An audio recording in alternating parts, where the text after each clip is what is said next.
c'est qu'un codex? Eh bien, par tradition, si je peux dire, l'usage veut que l'on appelle codex les manuscrits anciens mexicains ou de l'Amérique moyenne, Guatemala, etc., qui sont rédigés en écriture hiéroglyphique ou pictographique. En anglais, on dit codex, en espagnol, códice. Et comme vous savez, pour ce qui est des Mayas, on en connaît 3. Et peut-être, je pense, un 4e, mais qui est plus récent. Et quant aux 3 qui existent, l'un d'entre eux qui est à Paris, et qui a été trouvé d'ailleurs dans une corbeille à papier dans la Bibliothèque nationale, on n'a jamais su comment il était parvenu. Il est malheureusement en fort mauvais état. C'était un livre sur les cérémonies, une sorte de missel, si vous voulez. Le Dresden, qui était conservé à la Bibliothèque royale de Dresde, lui est beaucoup mieux conservé et il donne beaucoup d'indications astronomiques sur les éclipses de lune, sur la planète Vénus, etc., etc.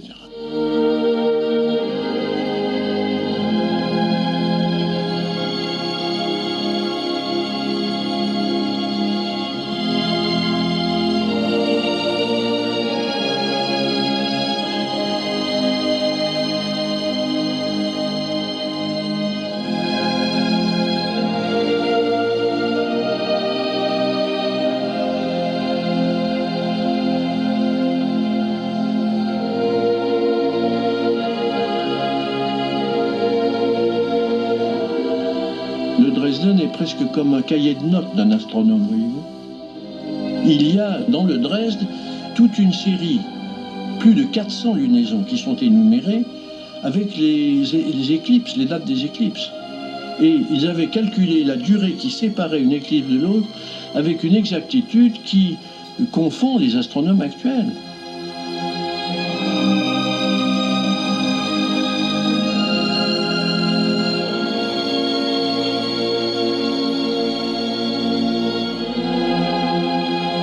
Et puis alors il y a le Tro-Cortésianus, c'est aussi un livre rituel.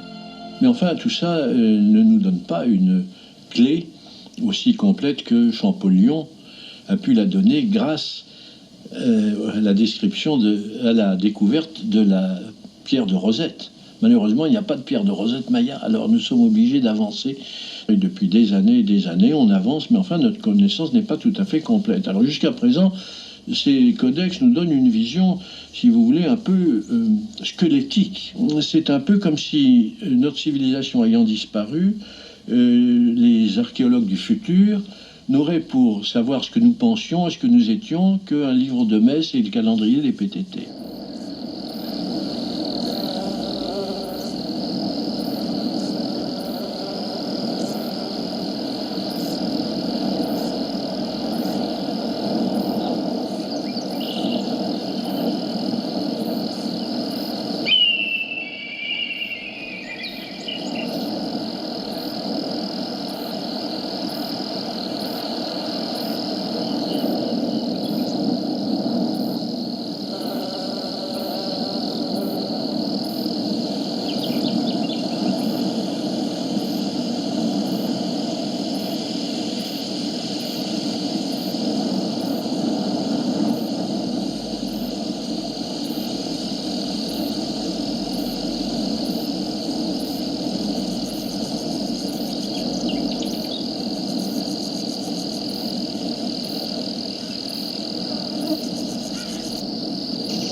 Il y a un puits ici à Monte Alban, au Mexique.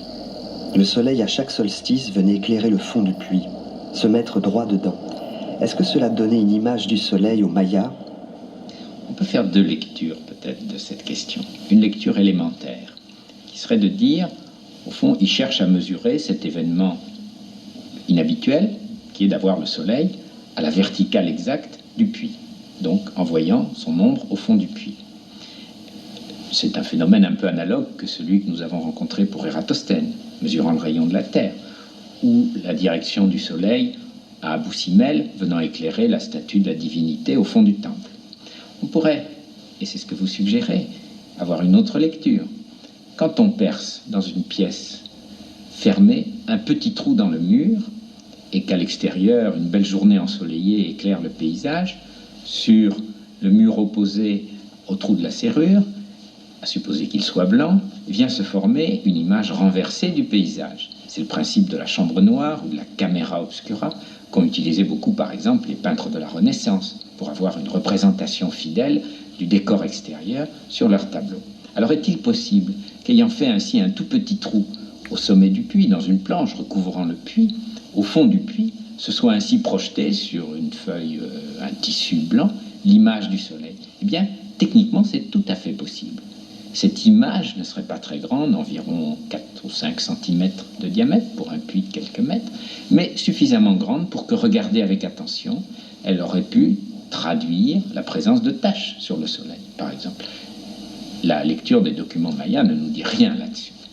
Mais le fait même que ce ne soit pas impossible nous laisserait penser, et c'est tout à fait passionnant de penser cela, qu'on aurait pu connaître quelque chose sur la nature physique du soleil, la présence de taches, qui nous dit au moins le caractère changeant de la surface du soleil, avant Galilée.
Pour les anciens Mayas, la Terre était plate et carrée. Et qu'aux quatre coins, il y avait des personnages qu'on appelait les Bacabes, qui soutenaient le ciel, des espèces d'atlas, si vous voulez. Et puis il y avait la notion de 13 cieux superposés vers le haut et de 9 étages vers le bas. On retrouve d'ailleurs chez les Aztèques aussi bien, c'était une croyance très répandue dans le monde mésoaméricain. Je crois que comme tout le monde avant nous, ils croyaient que le soleil tournait autour de la Terre, n'est-ce pas? Cette civilisation, ça a duré combien de temps? Il y a eu en somme 3000 ans de haute civilisation, ce qui n'est pas si mal après tout. 3000 ans pendant lesquels celles qui ont duré le plus longtemps ont duré au maximum 8 siècles. 8 siècles pour les Olmecs, 8 pour les Mayas classiques, moins pour Teotihuacan, 6 ou 7. Il y a là un phénomène d'ailleurs très curieux, ce sont des cycles qui se terminent ou en catastrophe, car par exemple à Teotihuacan, nous avons des traces de monuments qui ont été pillés, brûlés, etc. Soit on ne sait pas trop comment, comme une sorte de grève générale, si vous voulez. Les gens se sont désintéressés de leur civilisation.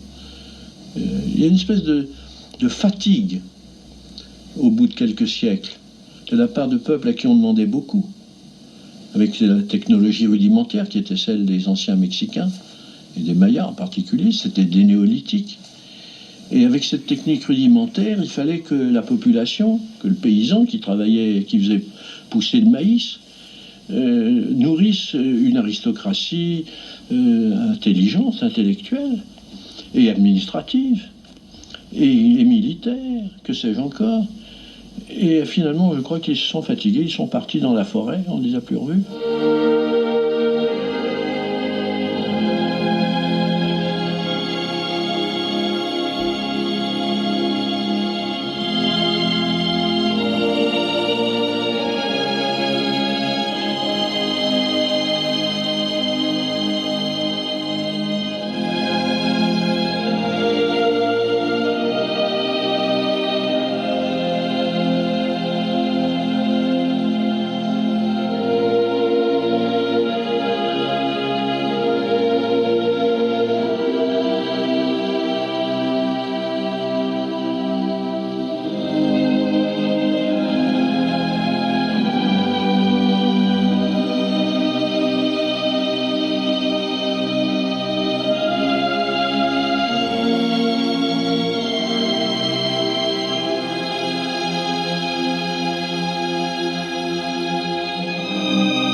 tribes, or when the European explorers found the tribes of the Western Plains, the first contact being that of Coronado, there were nomadic tribes there at the time, but without horses.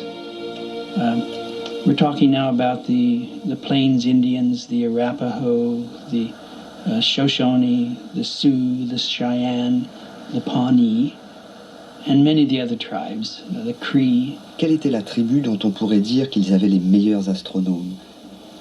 It's quite clear that as you go north of Mexico, there was one tribe that was particularly interested in the sky. It was the Pawnee. And of the Pawnee, one particular band, the Skeety Pawnee. The Pawnee were different from many of the other Plains Indians. They were always considered a bit odd by their neighbors. For one thing, they spoke a different tongue. Their language was a Caddoan language rather than the Algonquin language that was characteristic of their neighbors, the Sioux and the Cheyenne again, the Cree. So it's quite clear that they came from a different culture in the early Americas, and their legends are they came from the South. Vous pensez que ces Indiens d'Amérique du Nord et les Mayas se sont rencontrés? What is clear is that they had an intense interest in the sky. There were customs that were the same in the southwestern part of United States with Mexico. The large relics in New Mexico and Arizona, like Casa Rinconada, show some of the same features that one finds in structures in Mexico.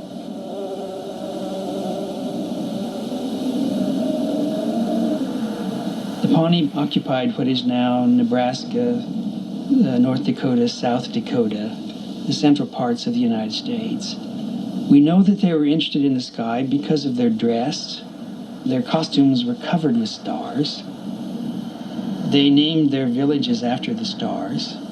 They oriented their villages according to the basic directions in the sky.